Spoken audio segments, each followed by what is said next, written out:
Hola, bienvenidos a un nuevo vídeo de Politiqueando. Vaya año, de verdad, todavía me resulta increíble pensar en todo lo que ha vivido nuestro planeta en un lapso tan corto de tiempo. Amenazas de una tercera guerra mundial de alcance nuclear, una pandemia global, movimientos sociales que han marcado precedentes, guerras a diestro y siniestro. En definitiva, creo no equivocarme al pensar que hemos vivido el peor año desde el final de la Segunda Guerra Mundial. Este año ha dado para mucho, y ahora que nos toca coger las uvas y despedirlo como cada 31 de diciembre, he aprovechado la oportunidad para hacer un resumen de un año extraordinario. ¿Escuchas el sonido? Es el carrillón, así que apresúrate porque comienza el resumen del año 2020. Enero de 2020. Apenas habían pasado 3 días desde que nos despidiéramos de la década del 2010, cuando la muerte del poderoso general iraní Qasem Soleimani, a manos de un ataque con dron por parte de Estados Unidos, hacía temblar al mundo de una manera no vista desde el final de la Guerra Fría. Donald Trump excusaba la operación argumentando que este general planeaba ataques contra diplomáticos y militares estadounidenses, mientras el gobierno iraní prometía venganza. Numerosos movimientos se sucedieron en Oriente Medio. Israel se preparaba para lo que pudiera ocurrir y Estados Unidos desplegaba más tropas en Irak. La venganza iraní llegaría tan solo 5 días más tarde, con un ataque con misiles a una base estadounidense. No hubieron víctimas mortales, y el ataque, según mi opinión, fue más bien de cara a la galería, más que a provocar un daño a la potencia norteamericana. El conflicto se enfriaría desde entonces. Pero enero no quedaría ahí. A este acontecimiento hay que sumarle la investidura de Pedro Sánchez como presidente del gobierno, que haría historia al convertirse en el primer gobierno de coalición de nuestra democracia, junto con Unidas Podemos, los devastadores incendios forestales que azotaron Australia y que acabaron con la vida de millones de seres vivos, la salida efectiva del Reino Unido de la Unión Europea, la muerte de Kobe Bryant y su hija en un trágico accidente aéreo, y por último, pero no por ello menos importante, la declaración del COVID-19 por la Organización Mundial de la Salud como pandemia. El virus ganaba protagonismo. We have therefore made the assessment that COVID-19 can be characterized as a pandemic. Febrero de 2020. España detecta el primer caso de coronavirus en un turista alemán en la isla de La Gomera, mientras que en Italia se desata el pánico por un brote del virus en el norte del país, más concretamente en las regiones de Lombardía y Veneto, que se autoconfinan. El 25 de febrero, 1 millar de turistas fueron confinados en un hotel en el sur de Tenerife después de que un turista italiano y su mujer dieran positivo. Empiezan a aparecer las primeras víctimas mortales en Europa, mientras que en España gana protagonismo uno de los actores principales más importantes de nuestro país en este 2020, Fernando Simón. Nosotros creemos que España no va a tener, como mucho, más allá de algún caso. Me he comido una almendra justo antes de empezar a hablar. Marzo de 2020. Italia alcanza los 3.400 muertos por coronavirus, superando a China. Las autoridades italianas cierran el país en un esfuerzo por poner un freno al virus, mientras en España se celebran numerosos eventos multitudinarios sin ninguna medida de seguridad, incluida la multitudinaria manifestación del 8 de marzo y el Congreso de Vox.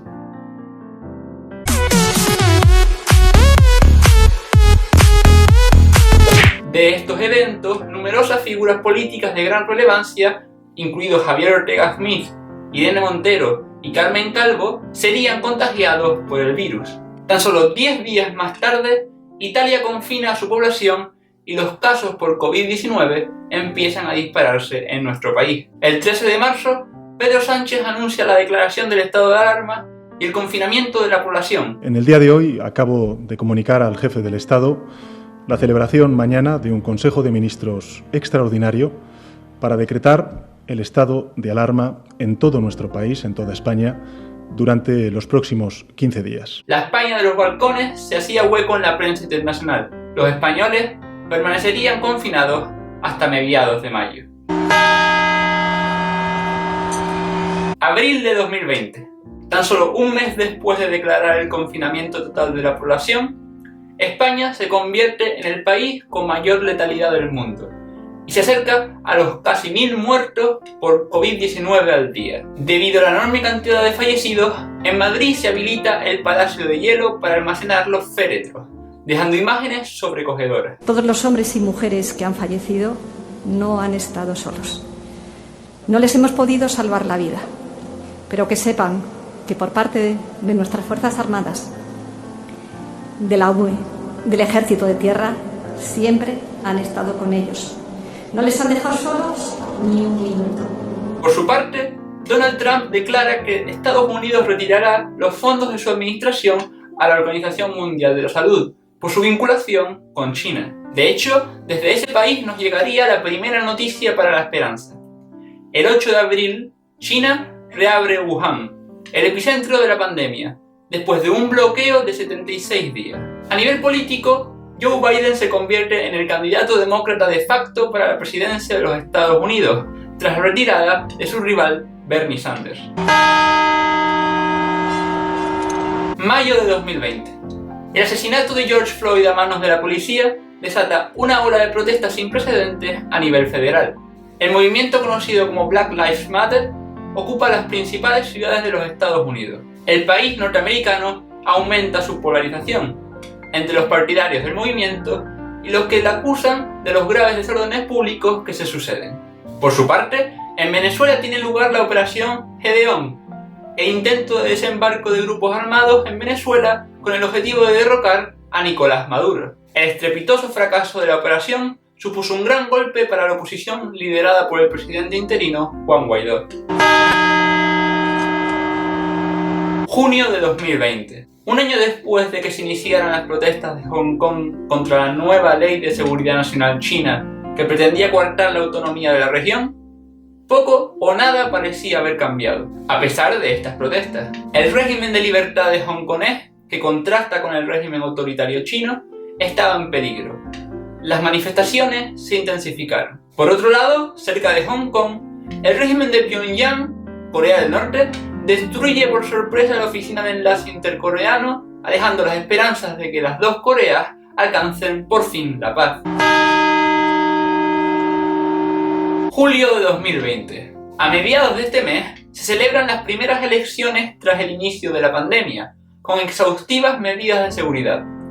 Tanto en Galicia como en el País Vasco se imponen los presidentes interinos con contundencia. De hecho, Alberto Núñez Feijóo hace historia al igualar al histórico Manuel Fraga, consiguiendo su cuarta mayoría absoluta seguida. Sin embargo, lo más destacable puede ser la nula relevancia de Vox y Podemos en ambos parlamentos, quedándose fuera del reparto de escaños en las elecciones gallegas.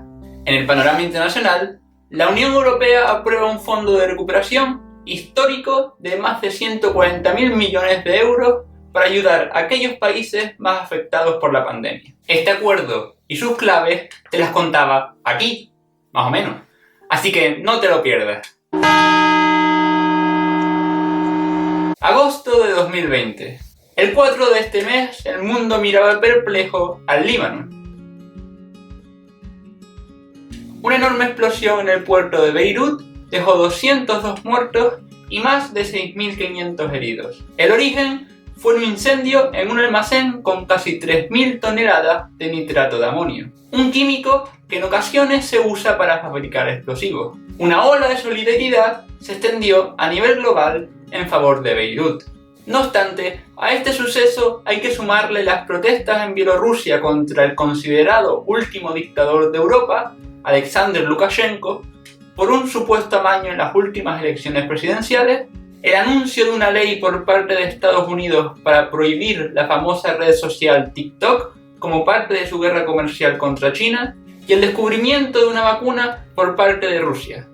La carrera por encontrar un remedio contra la enfermedad empezaba a ocupar titulares.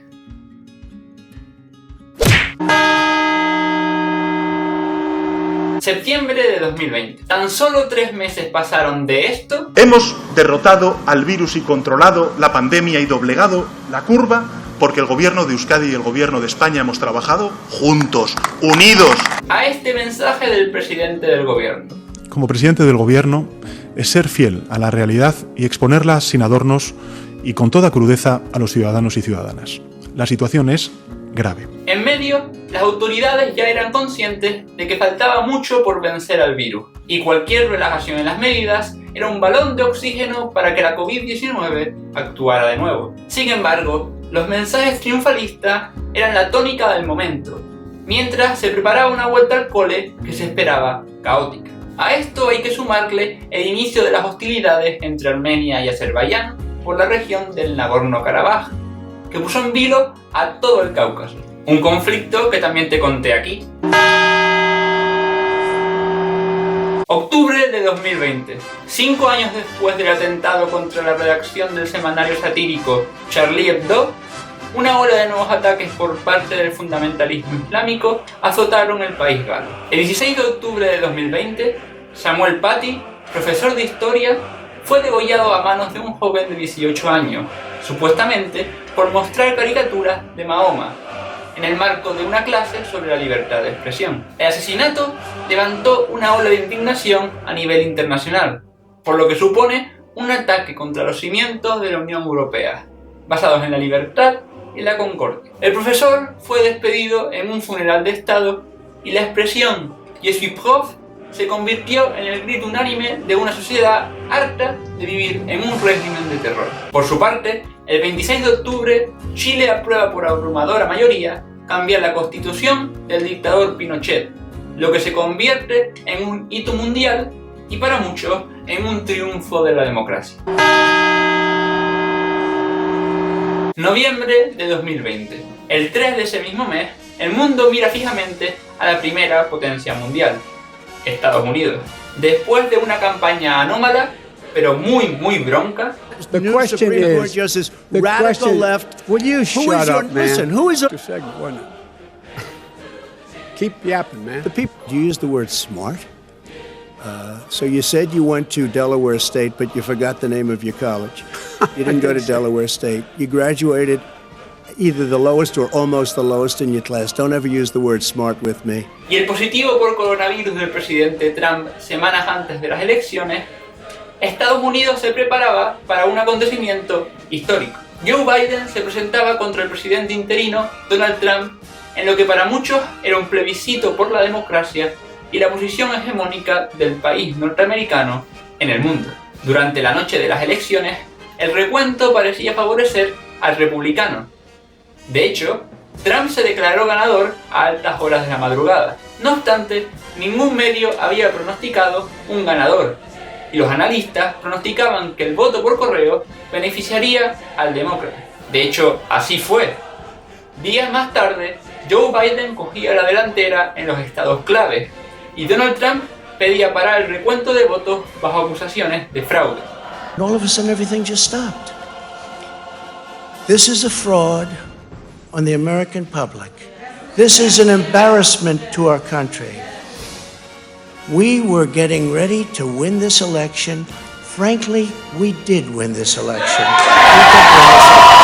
La legitimidad del proceso democrático, de la mayor democracia del mundo, corría peligro. El 7 de noviembre, todos los medios a nivel nacional concedieron la victoria al candidato demócrata. Estados Unidos vivía un cambio de era y Donald Trump se convertía en un presidente de un solo mandato. No obstante, noviembre no puede acabar sin destacar la muerte del hito del fútbol mundial, Diego Armando Maradona, que fue despedido de forma multitudinaria y emotiva en su país, Argentina. Diciembre de 2020. Después de cerca de un año de pandemia, la luz comienza a verse al final del túnel. El 2 de diciembre, el Reino Unido aprueba el uso de la vacuna de Pfizer y BioNTech. Margaret Keenan, una mujer de 90 años, hace historia al convertirse en la primera persona en recibir la vacuna contra la COVID-19. Tras el Reino Unido, Estados Unidos también comienza su campaña de vacunación. El 27 de diciembre, España comienza a vacunar en las residencias de ancianos. Araceli Hidalgo, de 96 años, se convierte en la primera vacunada en España. No obstante, el temor a una tercera ola tras las fiestas navideñas continúa latente, y las medidas restrictivas siguen marcando nuestra vida diaria. Y llegamos a 2021. Este es el fin de un año que creo que no echaremos de menos. El 2020 pasará a los libros de historia por el protagonismo de un virus que ha puesto patas arriba nuestra vida normal, pero del que podemos sacar numerosos aprendizajes. No quiero caer en los tópicos de cada fin de año, simplemente desearía que este 2021 fuera al menos tan normal como el año 2019. Pero como siempre, ahora te toca a ti. ¿Qué acontecimientos crees que me he olvidado de comentar? Deja tu opinión en los comentarios y nos vemos en el próximo vídeo. Hasta entonces, ¡feliz 2021!